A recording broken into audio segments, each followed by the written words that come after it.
There's a part of me that says our approach to the American legal system right now generally is like a series of hacks and magic words.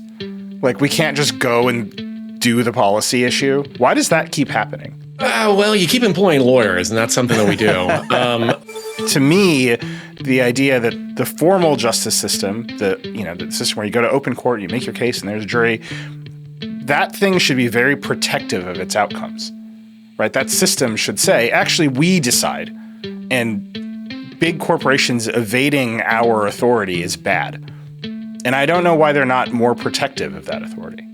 I am not particularly despairing. I'm not particularly nihilistic, in large part because of the work that I do. I am fortunate in that I get to talk to a lot of people who have done one specific thing, which is they have chosen a issue that they care about, and then they stick with it for several years.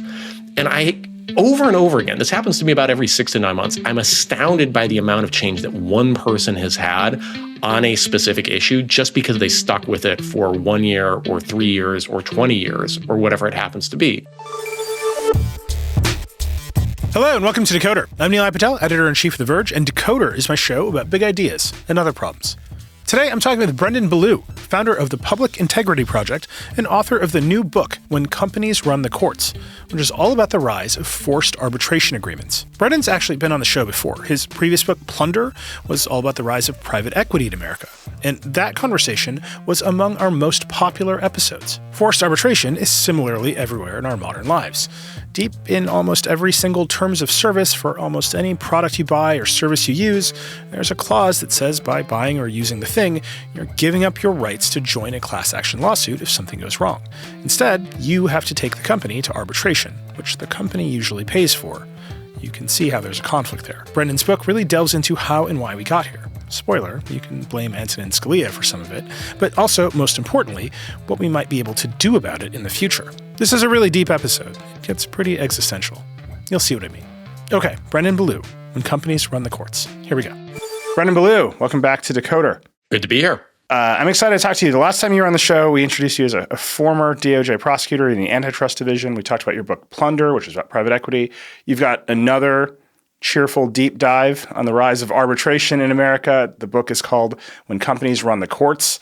I really want to talk about that book. I have a lot of thoughts about terms of service agreements and arbitration. But it turns out you're here right after the Public Integrity Project has launched a big new initiative. You filed a lawsuit against Paramount over the Warner Brothers merger. Explain what's going on there. The Public Integrity Project, just to set a baseline, is a new public interest law firm that we're running to raise the legal and reputational cost of corruption in the United States. So in a world where the Department of Justice is not interested in pursuing corruption cases, and in some cases maybe facilitating corruption, we want to go after the folks inside of government that are being bribed and the folks outside of government that are trying to bribe them.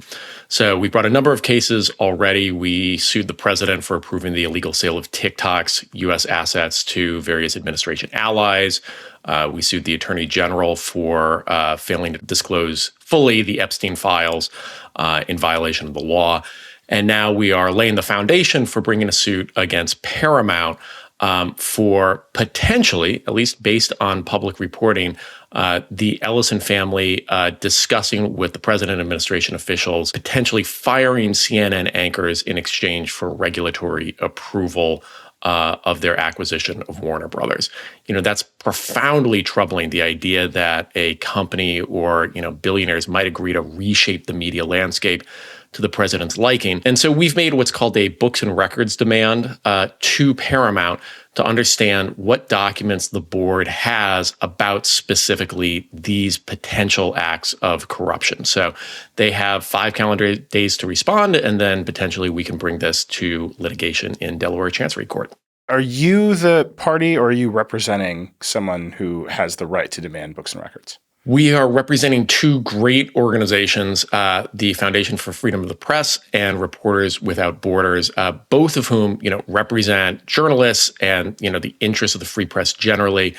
They're also individually as organizations shareholders in Paramount, and so have the right to demand these books and records. And I should say, this is about a big, huge issue, but the actual thing that's being asked for here is very standard. Shareholders ask for this information all the time. So at least on the law, this is a very straightforward request. This strikes me as a very interesting sort of mechanical approach to how to bring corruption to light, right? You're going to find an interested party who is a shareholder. You're going to say, hey, there's these standard practices. Shareholders have access. Show me the documents that led to whatever deal we're going to get to. And then we can use that to prove that there was some corruption at play. I understand. Like, I think that's very clean. Like, I respect the cleverness of it. It strikes me that maybe these guys didn't write down, like, do corruption tomorrow. How do you think that's going to go? Yeah, no, absolutely. And you have the question about, did they write it down? Do the documents still exist? All these sorts of things. I think there really is really interesting public reporting about the actions that Paramount took in its various acquisitions. So when David Ellison was trying to buy Paramount in the first place when he just owned Skydance, there was really interesting public reporting saying that the Ellisons had agreed to a quote-unquote side deal with the president to provide millions of dollars in free advertising for causes that he supported to settle a, transparently bogus lawsuit that he had against 60 Minutes, and in exchange, potentially get regulatory approval for the Paramount acquisition. So, those are the sorts of decisions that actually a board would have to be involved in. And so it wouldn't be terribly surprising if there actually is some documentation at a high level about this stuff. And, what's really great is this is the stuff that we can surface as private parties. And, what we can get out there in the public record can be enormously important. But the folks who can really get at this information are state attorneys general, because they have what's called pre-complaint discovery. So they can actually demand this information before even filing a lawsuit. And so if we find interesting information, potentially this is the sort of stuff that can empower state AGs to take action here. Let me ask about that a little more in depth, because your book is about the court system and how it has generally pushed Americans towards private dispute resolution, private systems of law, and how that's bad. Hopefully you get your books and records and you can move forward with whatever happens next. Is all the emphasis on the states now? Because it doesn't seem like the federal Department of Justice is that interested in it. It doesn't seem like the federal courts are. That seems like chaos in a very specific way. And so just from my perspective, there's the court of public opinion. CBS's ratings are down as they transparently make moves to please Trump. And then maybe a bunch of state AGs are going to say, hey, this is actually against the laws that we are charged with enforcing. And that the federal system might have nothing to do with anything. I'd make a distinction there between the federal enforcers and the federal courts. I think you're exactly right that the federal enforcers now controlled by the Trump administration are absolutely indifferent to corporate corruption and in many ways seem to be trying to enable it. You see all these, frankly, horrifying examples of, rich people and companies giving money to various Trump-allied campaign committees or businesses and so forth, and seeing their government investigations drop, their government lawsuits dropped, in some cases, their criminal prosecutions dropped. Like, these are extraordinary, essentially unprecedented actions where people are able to literally buy their way out of the justice system. So I think we live in an era where we absolutely cannot count on federal enforcers to have any interest in going after rich criminals. And in fact, if I can just add to that, there's sort of these individual examples of people buying their way out of the justice system. But at a more programmatic level, the Department of Justice is absolutely dismantling the entire infrastructure for going after rich criminals. They disbanded the tax division, which goes after rich tax cheats. They've kneecapped the antitrust division. They disbanded the klepto capture task force, which goes after Russian oligarchs. So we're really sort of destroying all the tools that we have for going after rich criminals. Those are the federal enforcers. I will say that there's a difference with federal courts. Now, obviously, the Supreme Court is an extraordinarily conservative court that's extremely supportive of this administration. But I can say as a practicing lawyer, the lower courts, I think, by and large, are appalled by the corruption that's going on right now and have been taking actions to stop it. And there are a lot of tools that exist outside of federal enforcers that can be brought in state and federal court that actually can make a difference. State attorneys general, like we just suggested, can be enormously valuable here. They have the ability to enforce all federal antitrust laws and are doing so. You saw them get that big win in the Ticketmaster case a few weeks ago when the federal DOJ abandoned them. That was extraordinary. But they also, they have all sorts of tools on consumer protection, anti-fraud, and so forth. And importantly, private plaintiffs have power here. And that's, what the gap that we're trying to fill, which is there are so many people who have been harmed by this corruption. People, we're talking about people that are buying their way out of the justice system. Many of those people owed millions of dollars in restitution to their victims. Those victims potentially have causes of action to sue in cases like that. And you can go after example after example after example. So I understand why people might be cynical or might be pessimistic in this moment, but there's actually an enormous amount of tools that we have at our disposal. We just need to use them. This feels like an excellent transition into the book. A lot of what's happened with arbitration is a reaction to the perceived explosion in litigation in the 70s and 80s. You talk about this very directly in your book. The idea that there's a bunch of dormant power that state attorneys general should use or that private plaintiffs should use it's dormant for a reason. We just haven't seen it happen. And you're saying, hey, we should bring this back. And actually the rise of arbitration agreements stands in your way as a citizen of the United States to get the relief that you might deserve that the federal government or even the state governments might not be pursuing for you. How do you think about that dynamic, and why did you end up starting with arbitration specifically? There's a bunch of things there, so I'll try not to go on too long, but a couple things. Read your book to me, Brendan. Yeah, exactly. Let's start with the why and then get into arbitration and then why it's bad, and then maybe we can get into the history here. So, I'm a practicing lawyer. I wrote, we got to talk a few years ago about my first book about private equity. As I was sort of doing follow-up work from that and just in my own practice, I got the sense that I think most people feel that the legal system is profoundly stacked against them and really, organized to benefit the rich, whether it's rich individuals or big corporations. And I wanted to explain to folks at a very practical level that I think they're, by and large, they are right. But to do it in a very specific instance so that people understood very directly how the legal system has changed over the past 4 decades or so to really benefit large companies and in a literal sense, not a figurative sense, in a literal sense, put them beyond the reach of the law. And I figured that if I could explain that in the specific context of forced arbitration, it would both, anger people and get them mad about our current system, but also help them understand how this has happened and also how we might change things for the better. So that was the initial motivation. If I can just add on to that sort of what we're actually talking about here with forced arbitration, because I think it's a term that many people have heard, and it's certainly something that is affecting your life right now.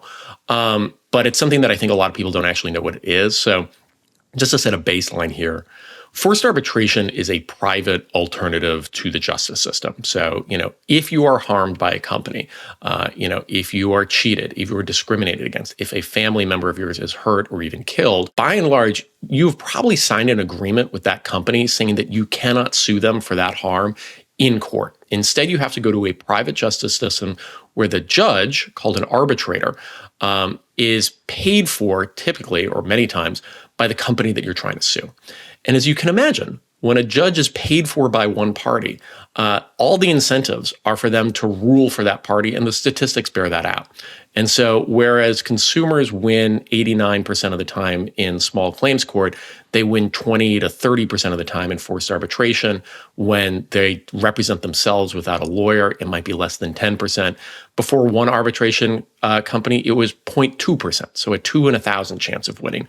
So it's a system of justice that is profoundly stacked towards big companies, and it's one that we are all, whether we realize it or not, a part of. One of the most striking stories in your book is the poor man whose wife died at a Disney park, and Disney tried to move him to arbitration because he had signed up for Disney Plus. Explain what happened there. Jeffrey Piccolo and his wife went to Disney World.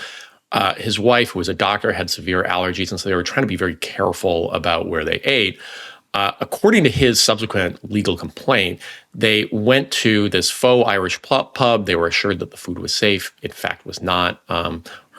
His wife died of anaphylactic shock. But when he tried to sue Disney for wrongful death, Disney tried to compel him into forced arbitration by saying that he had consented to it when he signed up for his Disney Plus account several years prior. And I think it's, kind of extraordinary for folks to imagine that, by signing up for a streaming service, you could essentially sign away your right to sue over your wife's death. But to be clear, the law was very much on Disney's side. And they would have won, I think, because of enormous public pressure, they eventually backed down. But they would have won if they continued. And, we actually give the next example that we gave was about a woman who worked on a cruise ship who was allegedly raped by a coworker. She tried to sue, the cruise ship for having this enormously unsafe work environment. She was compelled into arbitration. and compelled to arbitrate in the Philippines, which was her home country. We obviously never knew the outcome of that arbitration because arbitration is almost always kept secret. So it's a system that really does bind us all. There's an aspect of this where it's just so obviously unfair for the regular consumer or the regular employee. And the courts have consistently looked at that and said, yeah, that's fine, but you signed up. Like, you signed up for Disney Plus. You entered into this contract. It occurred. You scrolled to the bottom and you hit I accept, and now your life has been signed away. Why does that keep happening? Because to me, the idea that the formal justice system, the system where you go to open court, you make your case, and there's a jury, that thing should be very protective of its outcomes, right? That system should say, actually, we decide, and big corporations evading our authority is bad. And I don't know why they're not more protective of that authority.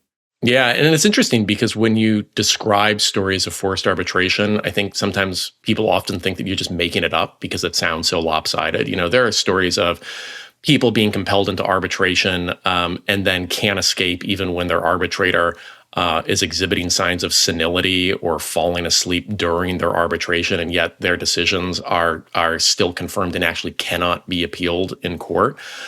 So why would, quote unquote, real judges sign off on a system like this? Well, by and large, they're taking their cue from the Supreme Court, which began in the 1980s, really fell in love with forced arbitration. There was this idea that there was this explosion of litigation that was costing big companies millions or billions of dollars, and there needed to be some way to get consumers and employees out of court. And forced arbitration was the way to do that. So the conservative justices, beginning with Warren Burger, but then Antonin Scalia, John Roberts, and so forth, took this little law from 1925 called the Federal Arbitration Act, which was meant to really allow sophisticated companies and merchants to bind themselves into arbitration so they didn't have to go through the headache of going to court, and said, we're actually going to take this law, which is meant for sophisticated parties of roughly equal bargaining power, and we're going to extend it to employees and to consumers, and we're going to extend it to the kinds of contracts that you just mentioned,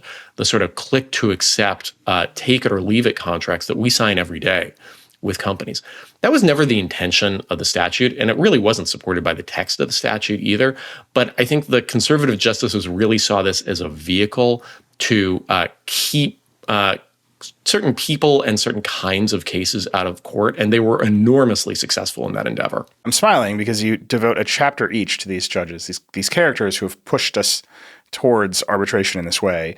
And maybe the most important, you can disagree, it is a chapter each, is Antonin Scalia, who is the most famous textualist in legal history. And he's reading well beyond the law. How did that happen with Scalia specifically? I'm very critical of Scalia, but I always try to give credit, which is far and away, he is the most fun Supreme Court justice we've had in a long time. He seemed to have a real love of life. There's this very evocative picture or description of him typing his opinions on an old computer while drinking black coffee and smoking Marlboro cigarettes and listening to Bach. I mean, it's kind of hard not to be charmed by a guy like that. He's funny. The opinions are funny. There's nothing, you can't say anything else about it. They're funny. Exactly. So it's I want to both acknowledge that and then also say that, the decisions that he had around forced arbitration have had profoundly damaging effects for most consumers and employees. So, one of the key purposes of forced arbitration is to kill class actions. So, class action is when everybody's hurt in the same kind of way, you can bring one lawsuit instead of hundreds or thousands or millions of lawsuits. And, much, if not most, of our social progress on the courts has come through class action. So Roe v. Wade was a class action, Brown v. Board of Education was a class action, and then in the consumer and employee context, you have cases, for instance, of, women who are dying of cancer because of defective birth control. Those are cases brought as class actions, or people whose family members all die in a plane crash, brought as class actions. Forced arbitration kills this system by requiring people into arbitration and to arbitrate their cases individually. So each person has to bring an individual case. And you can immediately imagine, for anything other than the most expensive harms, that makes pursuing a case completely unaffordable. So you think about all those little fees that a bank might have on your bank statement or your cell phone company has, and you're like, why am I getting charged $30 a month for this? This seems like BS. It may well be, but there is no effective way for you to resolve that because you're forced into individual arbitration. You can't join a class action over that $30 fee. All of that is because of Antonin Scalia. So he issued an incredibly important decision in 2011 called Concepcion that said that, however, and this is a legal term, however, quote unquote, unconscionable a contract like that may seem, so unfair and lopsided to employees and to consumers, federal courts would still enforce those agreements. And there was nothing that a court could do to say, this is so unfair, we're not going to allow this. And that was really because of Scalia. What led him to that result? I don't want to psychologize too much, but I think if you look at his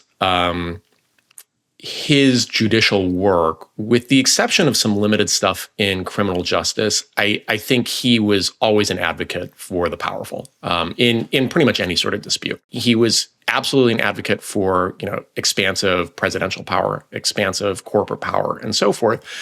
And so oftentimes, he's lauded as this textualist, this idea that somebody whose ultimate fidelity is to the text of the law or to the Constitution. And in some cases he was. But when textualism or originalism ran up against, by and large, ruling for corporate interests, he almost always dropped the textualism and ruled for the corporations. And I think it's really interesting. Again, one of the things that I really admire about Justice Scalia is I think he is one of the best writers that's ever been on the court. He has very evocative writing that's very easy to follow. But on a lot of these decisions, the actual legal reasoning is kind of incoherent because he really had an outcome in mind. And so he was trying to figure out a way to get to it. And you see in the dissents from those times sort of pointing out, it's like, this decision doesn't make sense. But time and time again, he was able to rule for the employer or for the company that was being sued by consumers. I mean, I have a lot of sympathy for that. My entire career is masking poor reasoning with jokes. So yeah, don't we all? Yeah. The reason I bring that up and I ask about it in that way is that, Scalia was writing before pervasive terms of service agreements, right? He was writing before pervasive arbitration. He was writing before a pretty unhappy American public staring at tech companies saying, no, we can just take whatever we want to make AI, right? Like something has shifted in the public, in the perception of big tech, whatever you want to say. It's an angrier country. It's a more unhappy country. The people feel more exploited. And Scalia would have had to open up his Mac and click 10,000 terms of service agreements. And it just feels like something has changed. Like any justice today, and maybe they're all still in bubbles in the ivory tower and they don't experience what regular people experience, but everyone else feels it. And to just participate in society, you're agreeing to 10,000 contracts every day that you definitely don't read. The legal fiction that anyone has actually read these contracts is like the foundation of the American economy. It feels like we should maybe look at that more thoroughly. No one can negotiate them, and then they change all the time. And all of that, I'm just thinking back to my law school education. I'm like, oh, those are just unconscionable contracts. Like those are contracts of adhesion. Like to literally use my phone, I've entered into some agreement with Apple that no one can negotiate.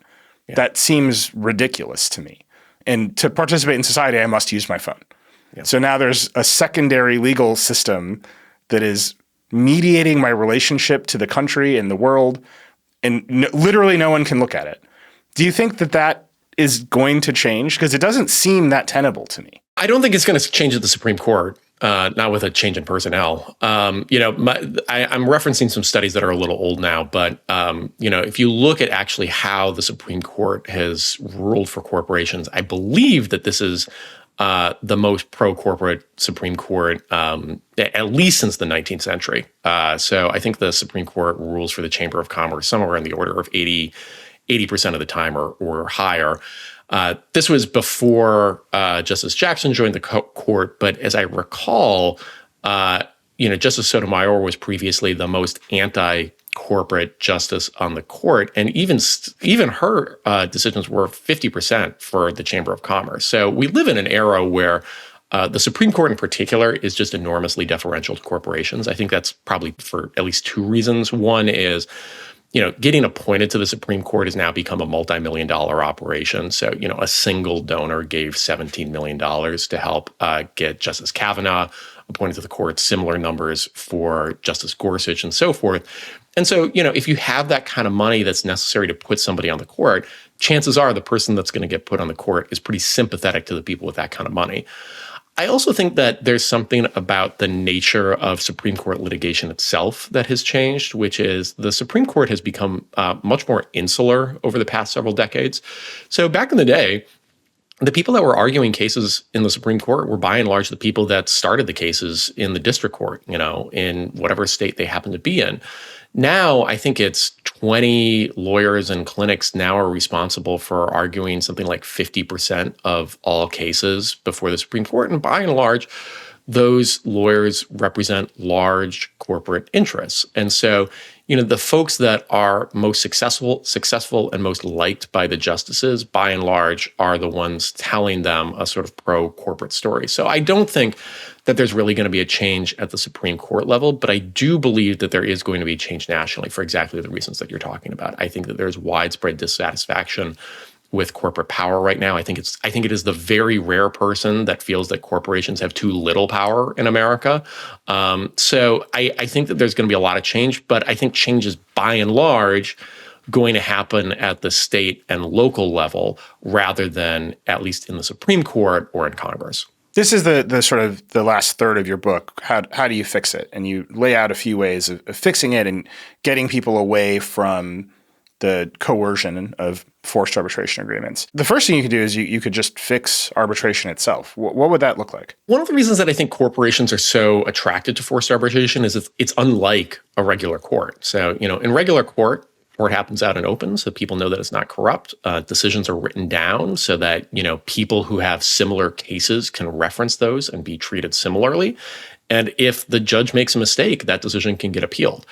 None of those things are necessarily true in arbitration, which generally occurs in secret. Oftentimes, decisions aren't written down. In fact, sometimes companies contract that they specifically aren't. And ironically, it's actually much harder to appeal an arbitrator's decision than it is to appeal a real judge's decision. So there are ways that we can make arbitration more fair by requiring certain disclosures, by allowing procedural fairness, so that plaintiffs can actually get you're a lawyer, what we call discovery from the other side, and, allow or require decisions to actually be written down and shared. We can also require arbitration companies to actually share the statistics on how arbitrators rule. One of the advantages that companies have is you and I are probably going to arbitrate one case in our life. A company might arbitrate dozens or hundreds or thousands. And so they know which arbitrators to pick and we don't. But by requiring actual disclosure on how arbitrators rule on things, you actually have a better chance of picking one that's going to be fair to you. So all those may sound like incremental changes, but I will say the more that arbitration can become like a regular court, both arbitration itself will become fairer and companies will become less attracted to it because they're specifically attracted to it right now because it's not like court. There are some states that have tried to do all this. Is it effective? Yeah, California's made a lot of progress on this. One of the biggest changes that they've made is not just making arbitration fairer, but actually finding ways to get people out of arbitration in the first place. And there's this law called the Private Attorneys General Act, PAGA, and it's really smart. So what it says is if you're an employee that's been harmed by your company, you didn't get the wages you were deserved, you were discriminated against, or whatever it happens to be, and you sign an arbitration agreement, normally that's too bad. You can't sue your company.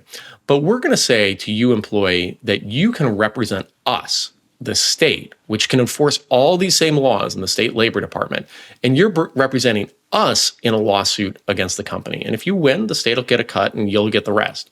But what's so clever about that is while you're bound by an arbitration agreement, the state is not. And so it's effectively a way to circumvent arbitration agreements. Now, that's great for employment law, and I think it has made California employees much better treated than a lot of other states. We need to expand that sort of legislation to all sorts of laws, to consumer protection laws, securities and anti-fraud laws, antitrust, and so forth. If we can do that, then we can narrow down arbitration to become a much smaller part of our lives, and companies are going to treat us better. Can I just ask about that? I mean, obviously you were a federal prosecutor in a previous life. There's a part of me that says our approach to the American legal system right now generally is like a series of hacks and magic words. Like we can't just go and do the policy issue. We have to be like, I deputize you to be a state attorney general. So escape the contract that you signed. And now the state will get a cut of your private litigation. And we've just created a whole other set of weird policy problems instead of just solving the policy problem. Why does that keep happening? Well, you keep employing lawyers, and that's something that we do.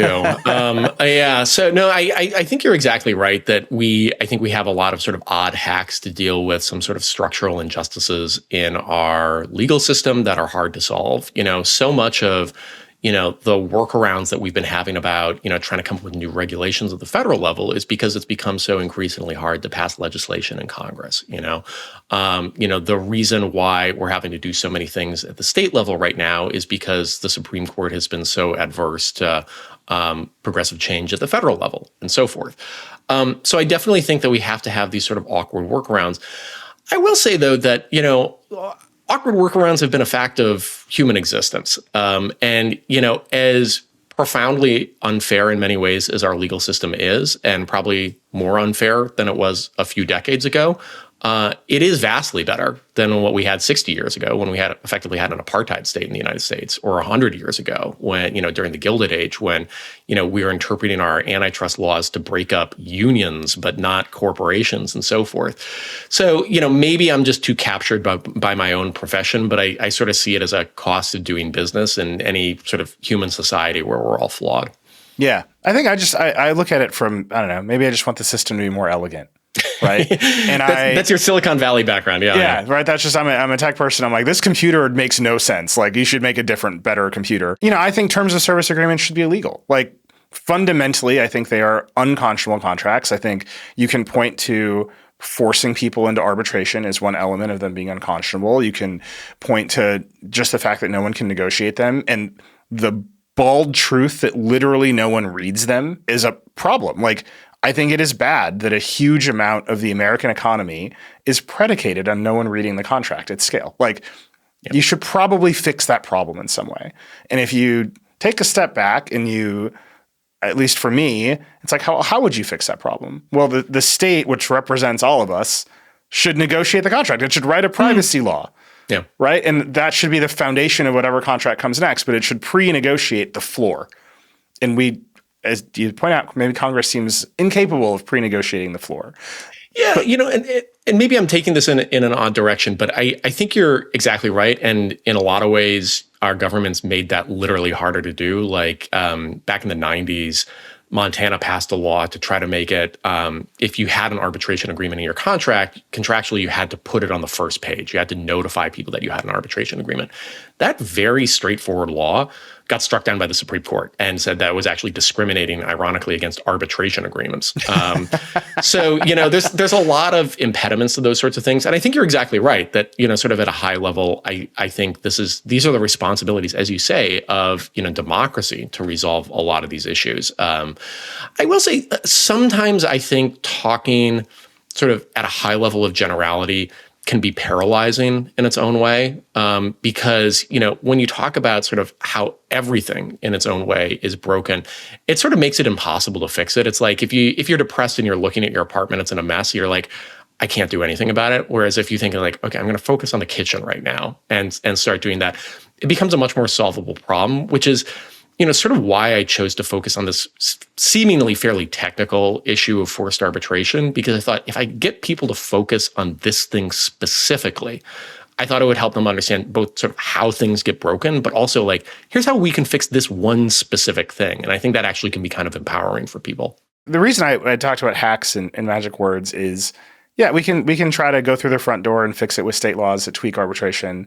And then your proposal is like, we should just break the system. We should just do mass arbitration and cost these companies a lot of money and make that entire operation just untenable. Explain what you mean by breaking arbitration. This was, you're talking about hacks. This was a fascinating one.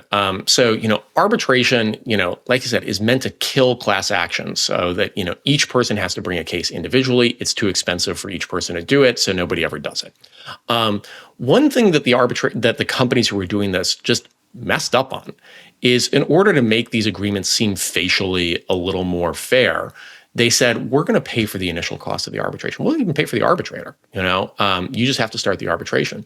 And some very smart lawyers said, okay, we're going to take you up on your offer. And we are going to initiate thousands of arbitrations all at once. And you have to pay for all of them all at once. It's clear that the companies just never even considered the possibility that a lot of people would arbitrate their cases, because as soon as they did, they tried to back out of their own agreements and said, we actually don't think we should pay these tens of millions of dollars that we promised to pay. There were some very funny court decisions where judges who had been watching sort of their powers slip away and consumers' powers slip away through arbitration say, it is sort of the height of irony that these companies are now trying to escape these things, and compelled them to pay these costs. So mass arbitration is really a way to turn arbitration on its head and actually say, okay, companies, if you're going to force us to do this, we're actually going to do it, but you're going to have to pay a bunch of costs, which creates leverage for consumers and employees. I will say, I think that's great. And in some ways, mass arbitration can actually be very helpful for certain kinds of cases. For a year, I was involved in a mass arbitration representing employees who had been illegally sued by Elon Musk at Twitter. And Shannon Ellis-Reardon, who's just a fabulous attorney, was leading that whole effort. But companies are trying to get smart and figure out ways to avoid paying any money or moving to even less reputable arbitration providers that have rules that are so skewed, rules that sometimes the companies even helped write to try to kill these mass arbitrations. Tell me the story of suing Elon Musk on Twitter. It was fascinating. And there's certain limitations of what I can talk about. And, again, Shannon and her team were the real heroes on this. But it was fascinating because Elon Musk summarily fired 2,000 employees and had clearly promised severance that he refused to pay. And, these employees had unfortunately signed arbitration agreements, which by and large, prohibited them from bringing class actions. And so Shannon, the team, I was part of it, decided to say, okay, we're actually going to represent these hundreds or thousands of employees and individually arbitrate. Can't get into the details, but I think that we had enormous success, and I hope Elon Musk doesn't make the same mistake twice. Can you not get into the details because the arbitration agreements keep you from talking about the details? I don't know if it's the specific arbitration agreements, but being a lawyer in general, sometimes when you're doing these cases, you have to be kind of cagey about things. It does seem like Elon, he just doesn't want to pay the money, and now he's like rolling up all of his companies. He might, IPO SpaceX in some way. Somehow Twitter is now part of SpaceX. It's all very confusing. Did that all just wrap up because he needed it to go away? It does seem like he's sort of rebuilding the sort of like Korean conglomerates that you see going on, where you have, a single family running, 18 different kinds of businesses, often supporting each other, financially, or, the Japanese, what is it, Keiretsu, sort of banking conglomerates that you had.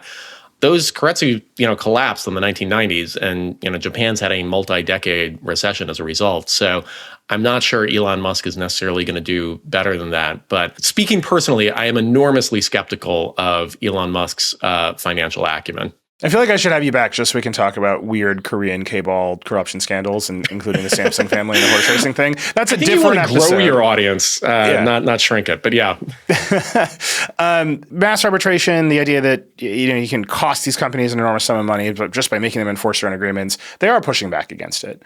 Right? There's some instances where Valve, the video game company, took their arbitration clause out of its agreement because of mass arbitration, and then there's Bank of America, which changed its user agreement but forces individual arbitration. And that's going to go into effect, I think, the week after we're talking. Like it's coming. Is that going to be effective? Is it going to push back on the idea that you can hack the system this way? At the beginning of mass arbitration, it was easy because the companies just hadn't considered the possibility. And so we're completely caught off guard and had committed to paying millions of dollars to consumers that, if they had been strategic, would not have done. The challenge that you've got is that there are what are called arbitration companies. So AAA and JAMS are the two largest ones that actually provide the arbitrators for these companies. They are businesses and are in the business of providing arbitration.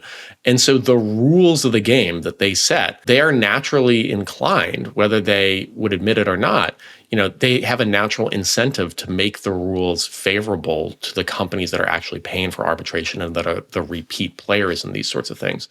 So there is a natural incentive for these guys to make arbitration ever less fair for consumers and employees, which I think, to your point about the power of the state, is just one more reason why we need democracy to constrain forced arbitration as an institution in general. It's funny, you brought up the AAA. We just had Bridget McCormack, who's the Chief Justice of the Michigan Supreme Court. She's now the CEO of the American Arbitration Association. We talked about this kind of at length, right? Her proposal was we should just have AI do it. Like there's some set of arbitration that between construction firms. This is where they're starting. It's documents-only construction cases. And she was like, you don't need an arbitrator. Like these are actually both sophisticated parties. They both show up in front of us all the time. All the cases can be resolved on the nature of the contracts and whatever delivery invoice was late or on time or whatever, and the AI can just do it.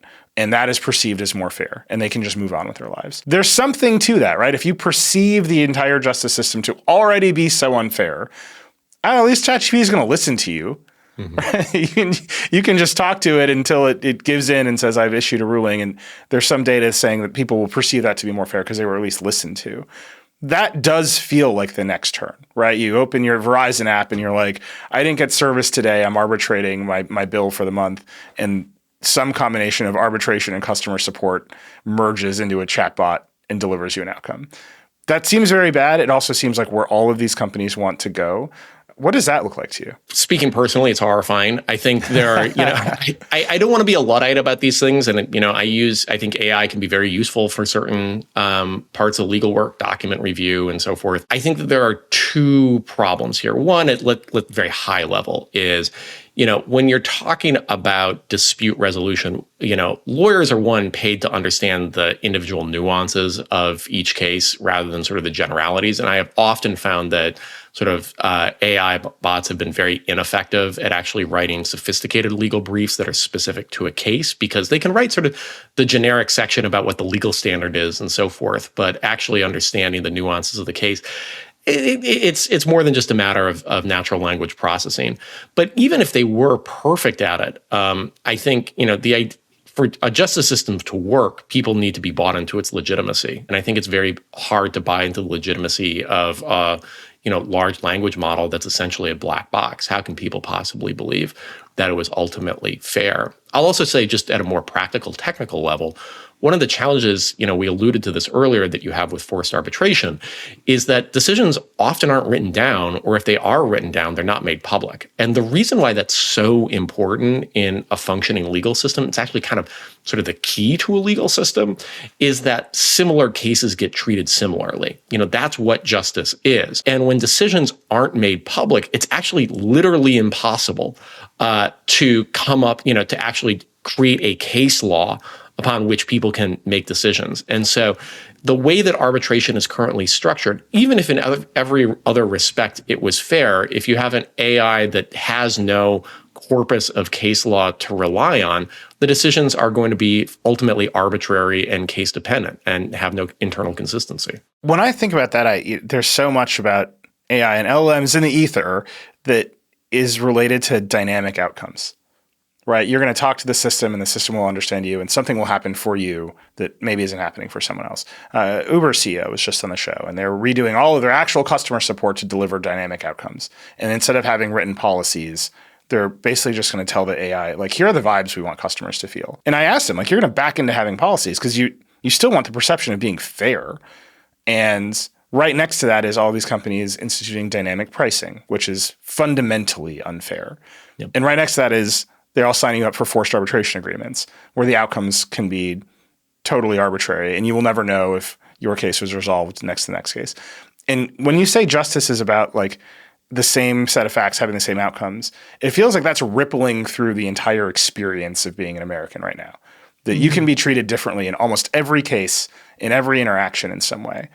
Do you think just changing arbitration is like the first step towards being like, actually, we need to treat people more fairly. We need to equalize the outcomes instead of at every case saying, oh, like you have a credit card that's tied to this airline. We can see your spending. Your price is going to be up for this route, which is just we're barreling towards that every single day. That's a really profound question, and I've never really thought about it, though. Thank you for asking that. I certainly think at a practical level, ending forced arbitration or constraining forced arbitration can help solve that. When you talk about the problems that dynamic pricing or the sort of personalization that an Uber CEO is promising, maybe even with the best of intentions, is likely going to violate a whole bunch of laws. So you can imagine a world in which otherwise well-intentioned dynamic pricing dramatically discriminates against people based on their race, or dynamic, hiring practices ends up discriminating, in making job offers and so forth, dramatically discriminates against people based on their gender. So I think that this sort of attempt at personalization, intentionally or not, is probably going to violate a whole bunch of laws. And unless we constrain forced arbitration, it is going to be very hard for anybody to challenge those. I do think, in a sense, the sort of arbitrariness that we're all experiencing, I really like the way that you've put it, can in some ways be chalked up to forced arbitration. I don't want to sort of overpromise this one sort of thing, but maybe it's part of a larger story, in that as so much of our societal disputes sort of get channeled outside of the public justice system, and we don't have the development of the body of law, and we don't have sort of public discussion of these issues, I do think we grow sort of increasingly balkanized and isolated, and, sort of at a certain level, sort of definitionally what we are as a society begins to fray. I mean, now we're deep into my own feelings, so just I apologize, but please go with me for 1 second. I have always thought that what The Verge sells to people is a sense of hope. Like, we cover people who make things, and we cover companies who build really remarkable things, and then people use those things to build new things. Like, it's just the cycle of what a tech magazine is. Like, fundamentally, we're like, here's some new stuff. Do you like it? And then people say, now I can make a different kind of music than ever existed before. And that is very fun.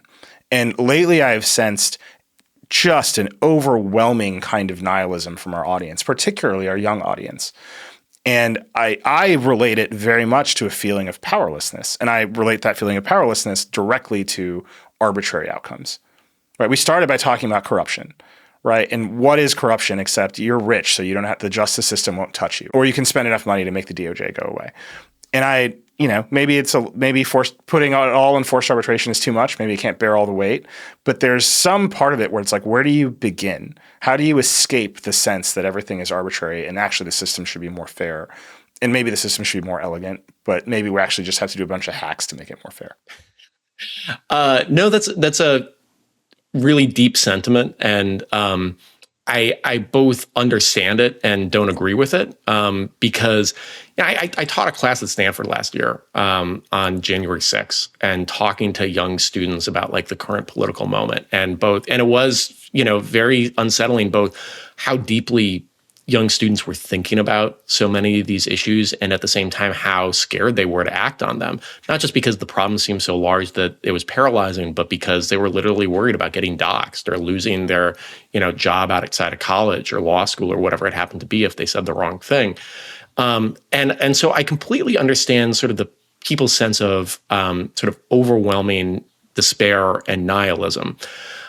I will say, I am not particularly despairing. I'm not particularly nihilistic, in large part because of the work that I do.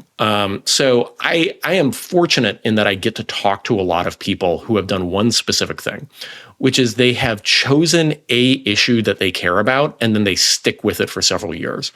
And over and over again, this happens to me about every 6 to 9 months, I'm astounded by the amount of change that one person has had on a specific issue just because they stuck with it for 1 year or 3 years or 20 years or whatever it happens to be. I watched a handful of people completely change the prison phone industry. I watched a handful of people make mobile housing in their communities dramatically more fair. And so, it kind of goes back to what we were talking about earlier in our discussion. Whereas I think when your viewers and when your listeners and when your readers sort of see things in the macro, I completely understand how despairing it is. But I will say, I remain incredibly hopeful about the power of individual people if they stick with something to make progress, because I have seen it happen over and over and over again. Well, Brennan, I think that's as good of a place to end it as I can think of. How should people think about escaping arbitration now? How should people think about taking more control over this one aspect of things? You're not going to escape it by reading your contracts more carefully, because most of them aren't negotiable and Verizon's not going to let you negotiate them. So we're not going to ethically consume our way out of this problem. This is, to your earlier point, something we are going to solve collectively. Ultimately, that's going to happen in city councils and state legislatures. I worked with a young, very smart University of Chicago law student to draft some model legislation. I have a personal website, brendanballou.com, where you can download it, send it to your legislator, and get them starting to pass some laws. So I think, that is the practical way that we're going to make progress here. The book is called When Companies Run the Courts. It's a great read. The previous book was called Plunder, about private equity. Still comes up on Decoder all the time. I recommend that one as well. Brendan, we're going to have you back, and we'll just do more therapy for me personally. Thank you so much for being on Decoder. Thank you. I'd like to thank Brendan Ballou for taking the time to join me on Decoder, and thank you for listening. I hope you enjoyed it. If you'd like to let us know what you thought about this episode, or really anything else at all, drop us a line. You can email us at decoder@theverge.com. We really do read all the emails. You can also hit me up directly on Threads or Blue Sky. If you like Decoder, please share it with your friends and subscribe over to your podcasts. Decoder is a production of The Verge and part of the Vox Media Podcast Network. We'll see you next time.